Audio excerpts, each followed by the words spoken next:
So we're here together today to talk about belonging and inclusion, and so how important that is to the firm, how important it has been to both of us. And so I know you have a great story about that and just your journey here at Weaver. We've been here over 18 years together, a long time. So, I just want to hear your story, share your story about what your journey has been here with Weaver and how that's kind of tied into, belonging and inclusion. So, I'm always glad to share my story. I started here right out of college. And when I started at the firm, there wasn't a lot of diversity in my accounting classes. So I knew there wasn't going to be a lot of diversity wherever I went to work. So I definitely came into the firm kind of with my guard up, knowing, be prepared. No one's going to look like you. So you may have, trouble connecting. And don't be disappointed by that. But what I quickly realized once I started at the firm is that it was this great culture where even though there wasn't really anyone else that looked like me, or that had the same background as me, that I connected with a lot of people at the firm, and that we shared the same sense of humor, or we liked the same food, and at the end of the day most of us were accountants, so we had that in common, right? So it was really surprising to me that I felt so welcomed, that I fit in so well. It took me by surprise, to be honest with you. So I always like to share that story because I just remember kind of taking a step back early on in my days at Weaver, and being surprised at how well things were going, and just really thinking, man, people here are so nice. They're just the nicest group of people, and really, to some extent, forgetting that there were a lot of differences, just because there were so many similarities. And even though there were a lot of differences, I never felt that I couldn't be who I really was. I was still able to share a lot about my background, and people wanted to know about my background, and nobody was ever seemed to be put off by that. They welcomed hearing from me. They asked me questions, and that really made me feel like I was part of the firm and part of the culture, just because I could come to work every day and be myself. Yeah, no, that's awesome. That's great to hear. How can we help people feel more comfortable in in building an environment of belonging? I think it's important to just really take the time to get to know each other, to ask about, who we are, how did we grow up? Where did we grow up? Just simple questions, just simple, curious questions. Because if somebody's asking about you and who you are, it's inviting. It's inviting you to be yourself, to share who you are, and really like teaching others. If your story's different, then it's a great opportunity to teach others, and you asking them to share that is giving them that invitation to be themselves. It's always interesting because I think some people don't realize that they have a story, but everybody has a story. Yes. And when people share their story, they realize more about that person than they ever did, and just gets them to connect on a different level that they've never been able to. Yeah, I don't think people realize, if somebody's not from Texas, I love to just hear like, oh, what state did you grow up in? Or maybe what country? But even if it's just another state, because I was born and raised in Texas, so that's all I know. And so it's interesting to hear what's it like if you grew up north, or in California, just to hear those stories. It doesn't really have to be maybe some people think it has to be an exotic story, but it can be something pretty simple, and it's just inviting to everybody to share who they are. Yeah, so that's awesome. So one of the things I've always been very impressed with you is just your this commitment to alpha. So early on in your career, you really owned in wanting to give the same opportunity to other Latin accounting professionals that you've had here at Weaver and really dove into this organization. And just kind of want to hear that story on how that evolved for you, what led you to that. Because I know sometimes that that balance between, okay, I want to belong, but I also want to, own that I am different. And how do I give that same opportunity for people that may have the same similar background to you too? So I actually came across Alpha after college. I was looking for a business professional organization of people that were like me, so a Latino organization, because there wasn't a ton of diversity in accounting at the time. And I came across this organization, started going to networking events, and started to get invited to participate on panels, and it was something that the firm knew I was doing and always supportive of it. I never felt that the firm wasn't supportive of me being active. So if I went to events or participated in anything, I always felt supported there. But at some point, I did join the board, and through that, I was able to start also visiting with student chapters at universities. And at that point, I really brought it to the firm's attention that I was doing this, because I did need some support from the firm for that. So I was asking, can I bring people along with me from the firm to represent Weaver, and just talk more about Weaver, because that's really what they're looking for, the students are looking for. And at that point, I really felt I had the support. And then when I started to bring candidates to the firm, I got so much support that was really meaningful to me, because I realized at that point, like, it was something really important to me, and you guys really just supported that, just like really bought into it, and that just showed that you acknowledged something that was so important to me, and you were buying into it. You wanted to be a part of that too.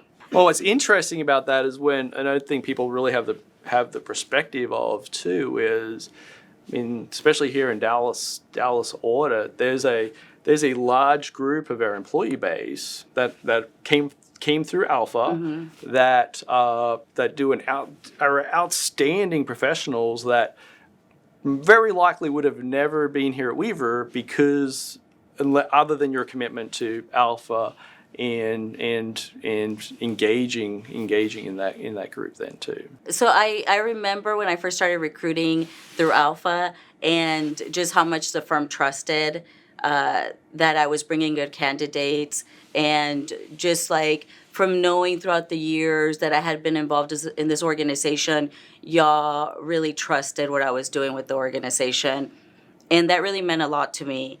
It really motivated me to stay with the firm. That just, like, I was already a very loyal employee, but that just brought another level of loyalty, because you guys were basically giving me an opportunity to make a difference. Yeah. And to make a difference in something that was really important to me. So I was really getting a chance to mentor these students who reminded me a lot of who I was when I was in college, and giving me resources to do that, and then to actually be able to give those students opportunities, that just really showed a commitment from the firm, to include a commitment to inclusion. Yeah. To segue a little bit, we've talked a lot in the past, you and I have, around connectivity and relationships, and just walking into an environment as a young professional, into an environment it's new and different. It's not an environment that I didn't grow up in a professional environment, honestly, myself, very blue collar family, and then just also we've talked about, you and I, around the ownership of those relationships then too, and the differences in creating an environment of belonging and where ownership rests. If that makes sense, you speak to that a little bit. So, like you, I also did not grow up in a profession. My parents were not professionals, so this was a very new environment.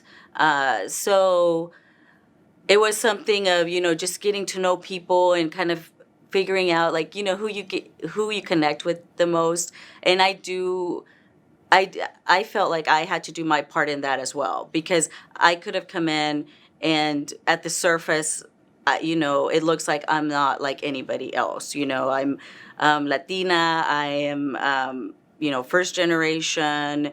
Um, and so, at the surface, it looks like I don't connect with anybody, but I had to seek out relationships also. People did a really good job of trying to get to know me. So people at the firm when I first started, great job of, who are you? Tell us about yourself, and making me feel at home. But I had to do my part too. I had to make sure and be, give to that relationship to be able to grow it. So I think that's really important when people come into any new company. Really, you have to also do your part in trying to build relationships with others, and in finding your place. And even though somebody may not look like you, you may be surprised at how similar you may be to somebody, but it's a give and take. Yeah. You have to do your part in trying to find those people that are more like you, because there's always, even if it's just a few people wherever it is that you work, that you're going to connect with more, and it may be because you have the same sense of style, or you love the same TV shows, or whatever it is. But you're not going to know that unless you're also trying to get to know the people at the firm as well. Yeah, that's so important. 'Cause it's a two-way street. And I've even heard John Mackel, the CEO, talk about that. In when you look at your team, and if everybody's the same, do you have enough points of view and perspective to in making the right decisions then too? So it kind of ties into what you've already touched on, in that we do sometimes tend to see people that feel a little isolated because they may not have connected with their team from a service line perspective. Yeah. But it kind of ties into what you talked about on, you also got to take some self-ownership in that, in trying to exploring these other avenues that may give you an opportunity to connect with people that you may have more commonality with, to expand the relationships into the firm. Yeah, and I'd like to add that also, if you see someone that seems isolated, I think we need to make sure and we're reaching out to those people and trying to see if we can connect with them, because we may not have a ton in common, but that doesn't mean that we can't have a connection. But you have to be aware that there's other ways to connect, and sometimes like the natural conversation may not fit everybody. So even though we all have to take our own responsibility to build those relationships, we also have to make sure and look out for those people that may seem isolated and try to bring them into the team. No, that's a good point, because I think a lot of times, especially at the management level, the managers and the partners, and from what the staff see, is the perception of the disconnectivity of when staff are trying to belong is when they feel like, well, the partners and managers may not be engaged enough. Well, a lot of it has to do with maybe busyness. We're life is busy. Life is just it's hectic, and really, as managers and partners, taking that step back and having more perspective of that too. It's like one thing I've said to the partner group is, I think sometimes, a lot of times, we overvalue and we undervalue ourselves. So we overvalue, thinking our time is so important, I don't have time to take care of the little things. Yeah. Say good morning to somebody, or just go around and just say how are things going. But then we undervalue ourselves because we don't think people may not care to have that from us as much as they really do. They want that connectivity from the management group, and so being observant of that is really important. And honestly, that's something I've really learned about myself too. Is I had this process, well, not process, but tendency to not be as observant as I should. So I had to get up and walk across the office to talk to somebody. I was on task, focused, going around, and then all of a sudden, just ignoring the other people that are around me versus stepping back, just taking those few minutes as I'm walking through the office just to say good morning, say hi, just to at least engage in my environment to be more observant and present in the moment then too. So something I've definitely been working on myself a lot. And as accountants, we are probably more naturally introverts. Yes. So it is something we have to probably all work on. But it's I think a lot of times little conversations that are important. Yes. So just remembering that person had mentioned what they were doing over the weekend. Go ask them how did all that go, or you were stressed about something. How did that go? People really do find meaning in those small conversations. Yeah, I agree. I get this question a lot when I'm interviewing. Why have you been at the firm so long? Like, your whole career. And I always say it's the people. And I just remember, probably 5 years into my career, I had some job opportunities come up unexpectedly.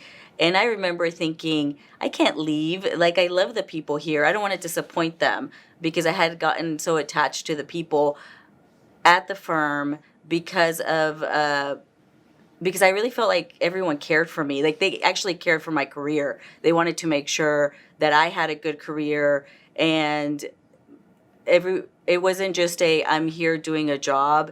It was like, how can we help you? How can we support you? I always felt that support at the firm. And so that's really important for me whenever I see somebody struggling. Like, I want them to know we don't just care for you to get these work papers done or this tax return done.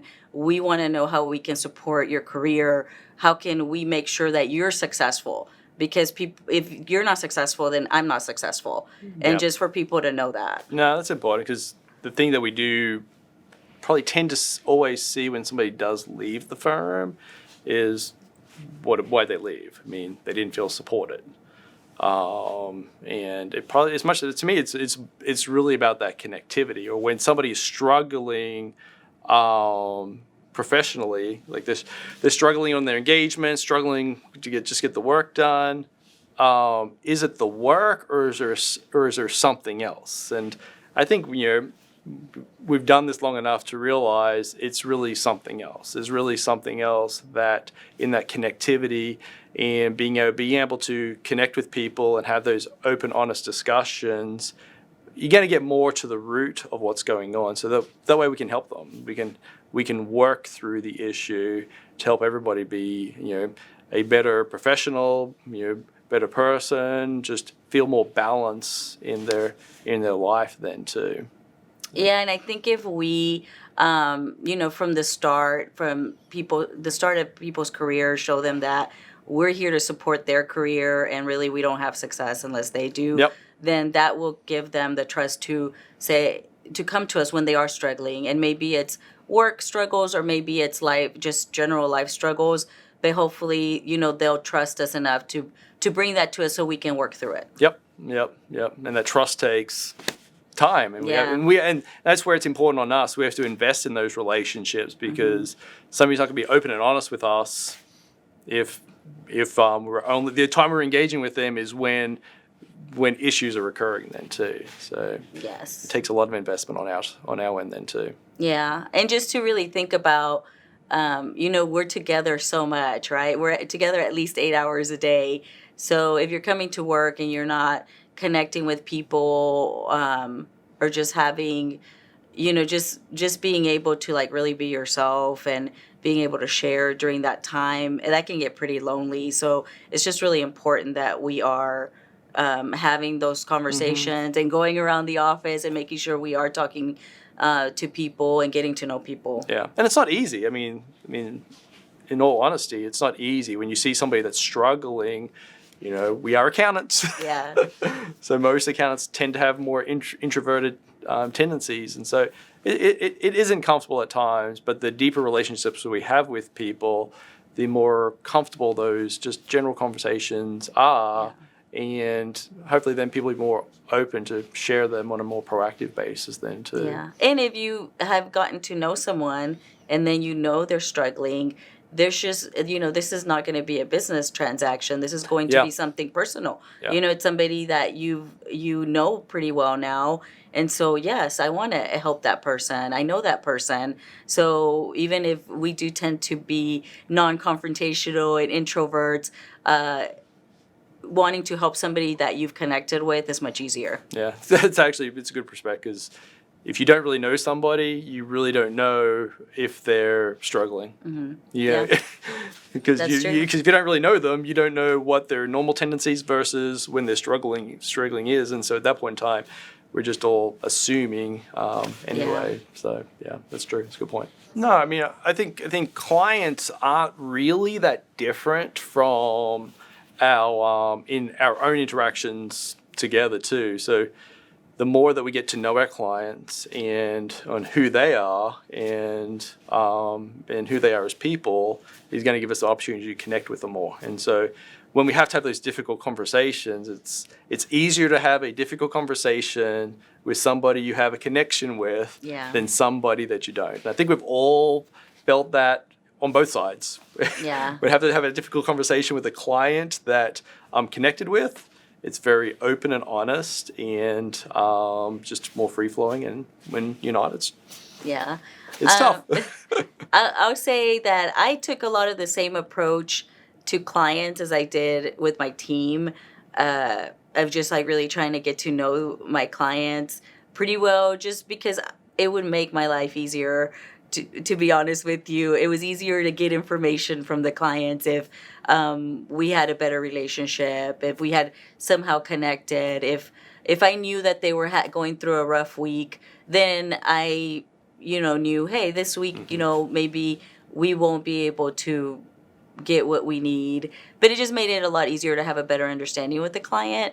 So I think you can take a lot of what you use to connect with people at work. I mean, it's still work. It's just, you may not be working with them at the same level every single day, but you still want to get to know them because you will be working together to some extent. Yeah, no, exactly. And the more perspective you have on, to a degree, the stresses that they're under as a client gives you a better perception of what's going on. So it may not be your interaction with the client. It's the pressure they're under at work or other aspects that just helps build that rapport and relationship too. Yeah, and then it doesn't make us seem so much like these people that are coming in to just give me more work. It's more so of, oh, I know her. I know about her family. Yep. It makes us all more human to each other. Yep, I agree. So in regards to belonging and our responsibility as a management group, what are the things that you see that we do well, and some of the things you see that we tend to struggle with then too? One thing that I think we need to work on and just be more aware of is really listening whenever, whenever people do reach out to us. If it's a staff coming up to us and just having a quick conversation with us, and sometimes, we're joking around and goofing off, but making sure that we're really listening to what they're saying, because they may be trying to reach out to us. It may be something, where they jokingly mention that they need a mentor, and it's all in a joking manner, but really they're trying to tell you, I'm looking for a mentor. So just like really making sure that we are listening and present in the conversations that we're having with everyone. Yeah, I guess the other side of that too is being cognizant of what we say. So yes, yeah. That's because a good point. we may feel like we're being sarcastic or making a joke, but you have to be cognizant of what somebody else's perception may be. Yes. And so I think that's the other side of it too. Listening, then making sure that we're very cognizant of what we're saying. And also. Yeah, and you make a good point, because really we do have a responsibility.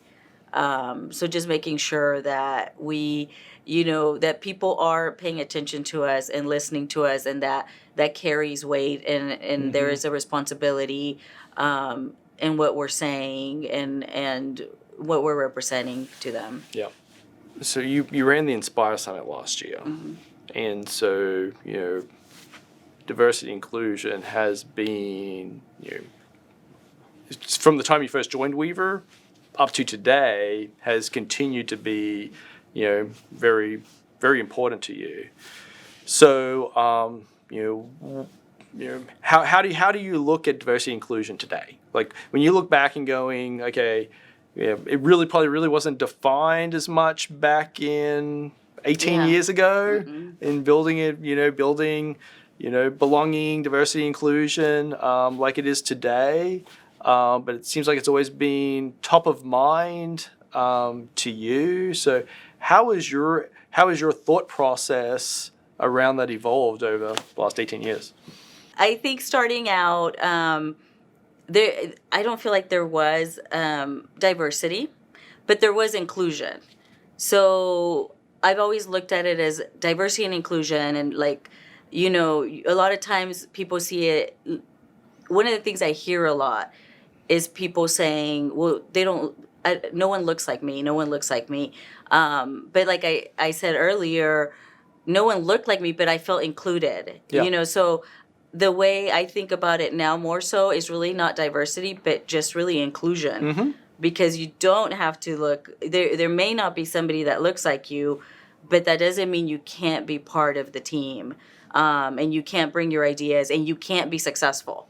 So I always like to say, man, imagine if I had walked in here and said, no one looks like me, I'm leaving. Let's say 2 years after I started, I said, no one looks like me, so I just don't think I can be successful because nobody looks like me. And what a shame, because that had no effect on my career. And honestly, there wasn't really anybody, there wasn't anybody else that looked like me for a long time, but yet I've had success, and yet I felt very included. So really the way I think of it now is more so of inclusion, like making sure that we are including everybody, that in everything we do, we're making sure that everyone will be included. Yeah. So I think that's a really interesting point and perspective, because even you could be in an environment where everybody looks like you, doesn't necessarily mean you feel included. Yes, absolutely. Yeah. That's true. so that's the thing. I think sometimes when we talk about inclusion is everybody could look like you, but somebody still may feel isolated and excluded. And so, that focus on inclusion and what does it truly mean to build an environment of belonging and inclusivity is that's the inclusive nature of that is so important, because we're not talking about race and gender and sexual orientation. We're just talking about people. Yeah. We're talking about people, and how do we build an environment of inclusion to where people feel comfortable being themselves. Yeah. The only thing I always add onto that is within the concept of meeting the character expectations that we hold true to our heart at Weaver within our core values. So, let's building a place of inclusion and living by the character attributes that we should expect of ourselves and then each other then too. Yes. And I heard someone say something about making sure you're inviting people to dance. Not just inviting them to the dance, but inviting them to. I can't dance. I can't. Ask Casey. You want me to dance? Me neither, actually. Yeah. But just making sure that we are truly bringing them, and making sure they're contributing as well. Yeah. Yep. I agree. So I think that's the point on inclusion. We forget, like, just sitting here thinking about it. Like, I think we do forget about that on inclusion, is that it's like, somebody from the outside looking in, you could look, this whole group's the same, but if somebody doesn't feel, it's still easy for somebody not to feel included in that. Yeah, and that is one thing that I hear often is, like, why do you think I can succeed here? no one looks like me, and a lot of times I'm like, well, be the first, Yeah. like if you're not the first, then, how are you going to make a difference? Then you need to be the first one so that the next person can see you, and not feel that way. So you have those conversations, which I am just so grateful that I didn't do that. And I could have. I could have easily gone that direction. But I also know it's because of the way I was treated. It was because of the fact that people, that I felt like I was like everyone else here.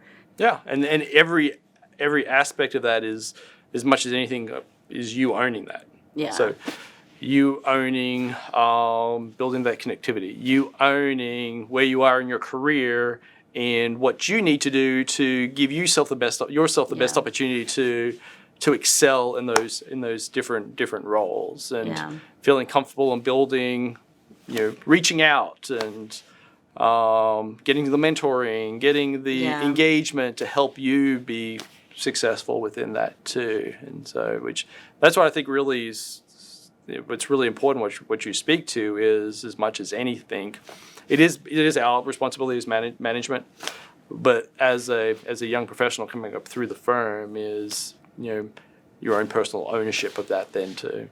Yeah, definitely. You definitely have to be a go-getter, and some people have to figure out their own path because maybe there is a lack of mentorship in their personal life, but we definitely have the resources to help those people out if they need it. But it does take a lot of your own self, getting out of your comfort zone and saying, all right, I don't know anything about this, but let me ask. And I think early on in our careers, we had a lot of conversations, and we talked a lot about, being from blue collar families and, trying to figure things out. And that made me comfortable to go to you and ask about, when I felt lost, like being able to go and ask you for that. But I had to make sure and be the person to ask too. Yeah. So it kind of ties back to what is culture, and the culture and the responsibility of the cultures really lie at the local level. And so each local office is responsible for driving culture within that environment. So yes, leadership can set an overarching vision of what culture is, but really the responsibility to water that garden and to grow that garden lies at the local office. Otherwise, that garden is going to die. And so we're looking to have these impact teams to really work with the executive partners in the local offices to drive cultural initiatives and inspire initiatives to build that local office engagement. Because that's part of what we're doing within the cultural initiatives too, is being more intentional too. So I think that's a good point. In what you've done for Alpha, we need to do the same thing for other organizations. Yeah. And so so we do need people to be willing to step up and take on leadership roles for other initiatives, through some of these impact teams and through just overarching cultural initiatives, is to take that same vision really of what you've done with Alpha to other organizations too, to NABA, to any other organizations that exist too, and looking to have people take on those same leadership roles that you have. And so I think that's critical. I think that is so important, to have people to own and drive those initiatives just like you have. Yeah, and I think it's important for people to know that opportunity exists. Yeah. And if it is something that really is important to you, I hope that people know that opportunity is available and that we support it, and that we want you to become a leader in what's important to you. Yep. Because that's only going to make you a better employee, also, and just more successful overall. If you're working somewhere where you're supported, and what you consider important to you is being supportive, that's just only going to make your performance better. Yep. So through the Inspire Summit and the things that you've worked on, are there any things that you see, where do you see us going from here? I mean, is there anything that you kind of look at and go, would like to see us execute on, or we need to continue to evolve and grow into? What I would like to see is that we have more leaders, that we have more people that are able to do some of what I've done for what's important to them. So ideally, I'd love to see, if somebody wants to become, bring NABA into the firm, or whatever it is that's important to them, that we create an environment where everyone knows, like, you can do that. Yeah. That this is a place where we want you to take charge. Yep. And we want you to lead it, and to, and we'll provide the support, but you go out there and change it. You can change things. You can change things at the firm. Yeah, I think that's always interesting. As we've grown as a firm, we've got so large, I think people lose that perspective sometimes, is like, how much they can really impact things. Yeah. They have so much opportunity to still impact things and drive initiatives in the firm more than I think a lot of people realize a lot of the times.